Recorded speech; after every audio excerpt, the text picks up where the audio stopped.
is just what does mathematical induction actually mean for us in terms of creating a proof. I'm going to skip this real quick. Okay, so here's what the principle of mathematical induction says. It says, let P sub n be a statement involving the positive integer n.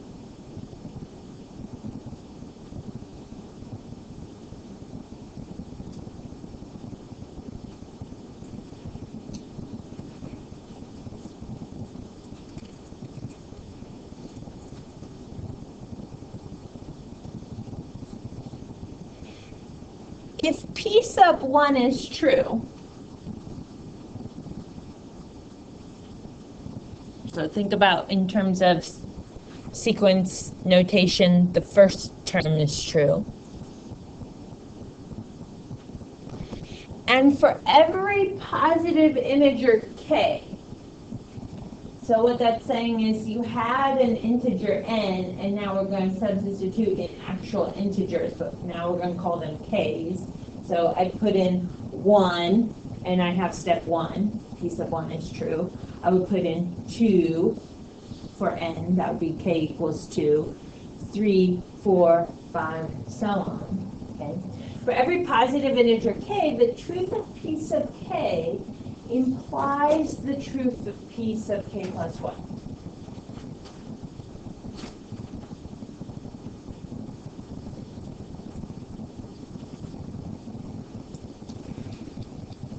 And again, here we have the benefits of sequence and series notation, that P sub k is whatever the integer k is at that moment, and then P sub k plus 1 is the one that comes right after it, right? The next one. So if you can prove P sub k, you imply the truth of the one that comes next. Okay. Then P sub n is true for all positive integers n.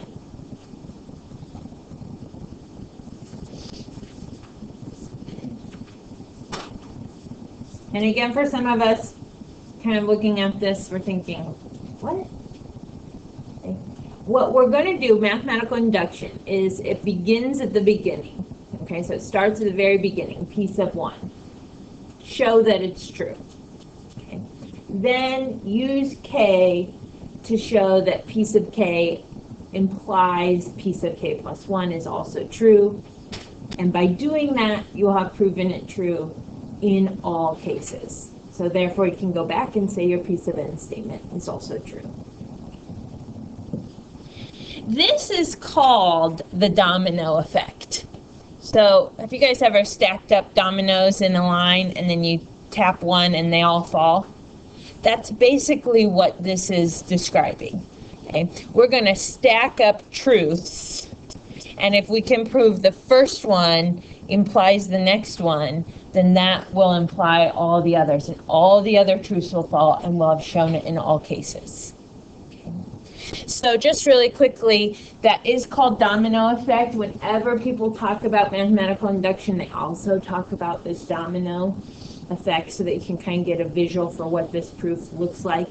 Knock down the first domino, the rest will fall. It's going to prove for all cases, which it's probably been a while since you've done like formal proof writing, probably since geometry. You know, a couple proofs pop up in algebra 2 here and there.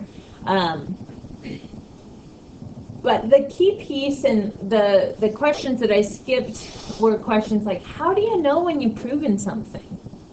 What is a proof? What is proof made of? And so really important, how do you know when you've proven something? When you've proven it in all cases.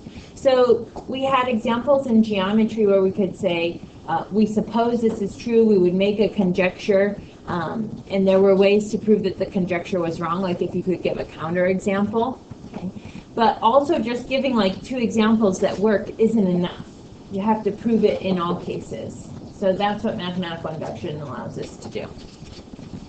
Now you're going to see some similarities in the proofs that we do for mathematical induction. All of our proofs will be somewhat similar, and then they'll be related to sequences and series. Okay, but certainly this idea of of mathematical induction could be applied outside of some of the sequence and series problems.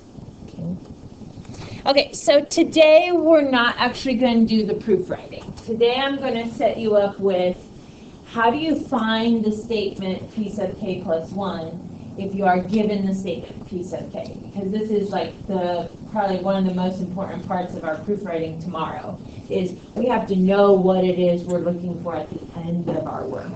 Okay, so we're going to write p sub k plus 1 given a p sub k. Tomorrow, we're going to do the extra steps to prove that that's actually true. Okay, so really important today is that you can write the p sub k plus 1.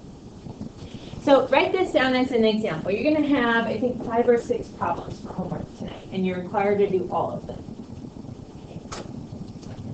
P sub k is equal to 6 over k plus 2.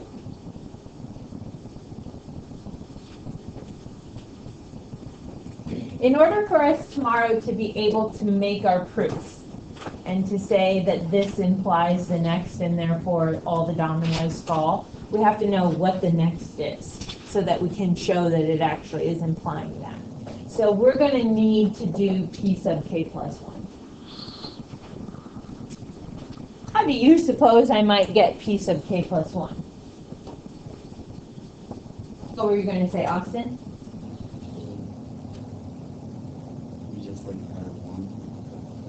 You just add 1 at the bottom. I mean, essentially, yes, right? You're going to put k plus 1 in where k is, right? I mean, normally if I said, so let me do, I got another example there, but like, let's say I said p sub 3. What would you do with p sub 3? You plug in 3 for k, right? So you do 6 over 3 plus 2. So what are you going to do with p sub k plus 1? You're going to put k plus 1 in where k is. Okay, so let's do that. I'm going to show a little bit more work than maybe I would always show. Okay, so like there you can actually see in my parentheses, I have substituted k plus 1 where k was. But to me, it really reads the same. It's really 6 over k plus 2, but I've replaced the k with k plus 1. And then, like Austin said, you're just going to add 1 to the bottom. I have like terms, so I could simplify that and say that p sub k plus 1 is really 6 over k plus 3. So what this is doing is this is telling me what I'm looking for at the end. Remember in geometry when they would give you some given information and then they would say what they wanted you to prove? This is like giving us that proof statement. If we can get to this at the end of our proof, we'll know we've proven it's true. Okay, so it's giving us that thing that we need to find. Let's look at another example. P sub k equals 3 divided by k times the quantity k plus 4.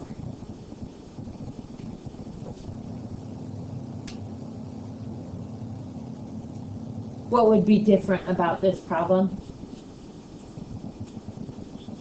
There's 2 k's. So when I want to get p sub k plus 1, I'm going to have to substitute that k plus 1 in for both k's, right? So I'll replace the k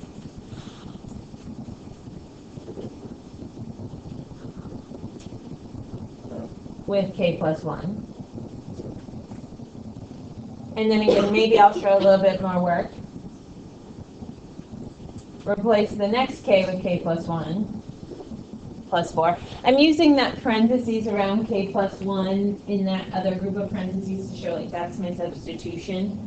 Okay, so the k plus 1 is what I substituted in. Of course, you can clean that up. K plus 1 plus 4 is really k plus 5. And I'm sure some of you are thinking like, I could probably do that in my head. I don't really need to write out that k plus 1 plus 4. I could just say k plus 5.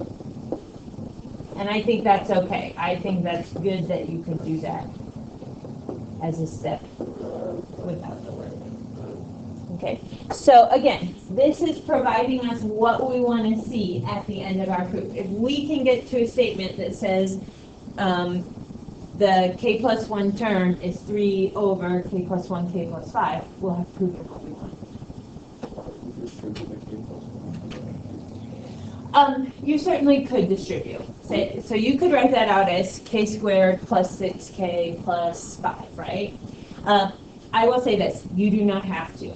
Reason being, in your work that you do in the proof, and you'll actually see this tomorrow, like, we are going to get to this part, and so, like, do we really need to, in both steps, go an extra step so that I'm introducing 2 steps to my work that I don't need? No.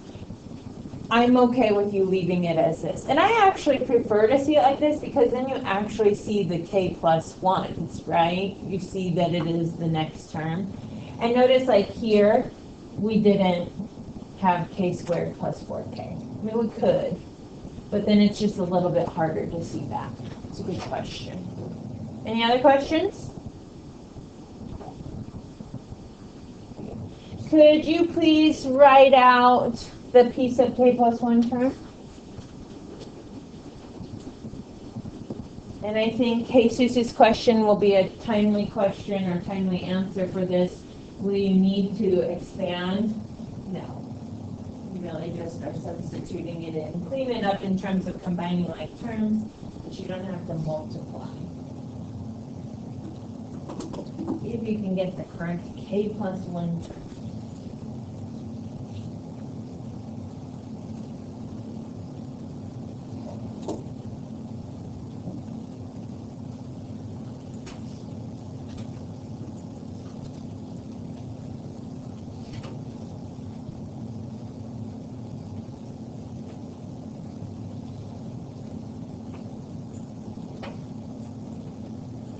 Please take a quick minute to share with your small groups. Do you all have the same answer? If not, can you identify which answer is correct?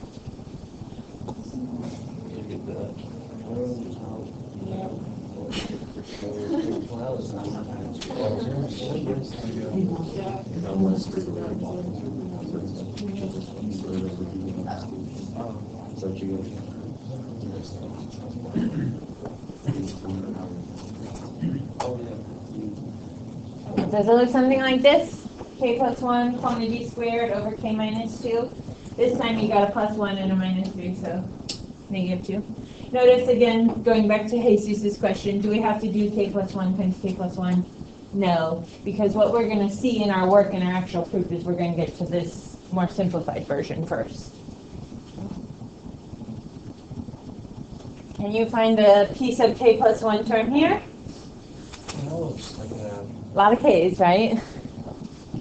See if you can get the correct answer. Give you a minute to write it down and work your k plus 1. Then I'll put my answer up. We'll see if we correct.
So I keep the 3. I replace this first k right here with a k plus 1, so it gets its own group of parentheses as a factor there. Inside this k minus 4, I'm going to replace the k with a k plus 1, so k plus 1 minus 4 would be k minus 3. Okay. And then in the denominator, keep your 4. And then inside the parentheses, replace that k with a k plus 1, therefore k plus 2 squared. Okay, so no k gets out of the mix, right? Every k gets replaced with k plus 1, so I had to change 3 separate k's in that particular problem. This is your homework assignment, 6 questions. Okay, please do all of them. All you have to do is set up the piece of k plus 1. This will be super helpful to us tomorrow when we actually do the actual proof writing, so that we know like what to say at the very beginning of our proof. And it will give us a place to go in our proof. And we've also got some important dates up at the top. Your quiz is this Friday. Test next Tuesday.